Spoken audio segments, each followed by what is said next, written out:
આંતરરાષ્ટ્રીય માનવ અધિકાર સુરક્ષા સંઘ દ્વારા પંચમહાલ જિલ્લાના મોરવા હડપ તાલુકામાં ધામણી ગ્રામ પંચાયતમાં વિકાસના કામોમાં ગેરરીતિ બાબતે પંચમહાલ જિલ્લા વિકાસ અધિકારી શ્રીને રજૂઆત કરવામાં આવી। આજ રોજ તારીખ 24/2/2026ના રોજ આંતરરાષ્ટ્રીય માનવ અધિકાર સુરક્ષા સંઘના ગુજરાત પ્રદેશ અધ્યક્ષ શ્રી રાજેશભાઈ ચામઠા અને આંતરરાષ્ટ્રીય માનવ અધિકાર સુરક્ષા સંઘ દ્વારા પંચમહાલ જિલ્લાના પદાધિકારીઓ દ્વારા પંચમહાલ જિલ્લાના જિલ્લા વિકાસ અધિકારી અને પંચમહાલ જિલ્લાના નાયબ વિકાસ અધિકારી શ્રીની મુલાકાત લેવામાં આવી।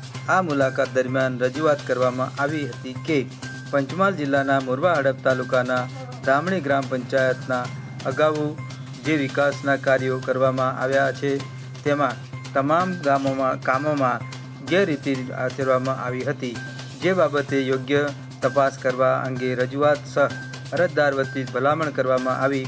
આ અંગે આંતરરાષ્ટ્રીય માનવ અધિકાર સુરક્ષા સંઘના પ્રદેશ અધ્યક્ષ શ્રી રાજેશભાઈ ચામઠા સહિત આંતરરાષ્ટ્રીય માનવ અધિકાર સુરક્ષા સંઘના પંચમહાલ જિલ્લાના લક્ષ્મણભાઈ પરમાર તથા મહેશભાઈ મોરવા હડપના કિરીટભાઈ બારિયા સહિત દાહોદ જિલ્લાના પ્રભારી શ્રી મિતેશભાઈ બારિયા ઉપસ્થિત રહ્યા હતા।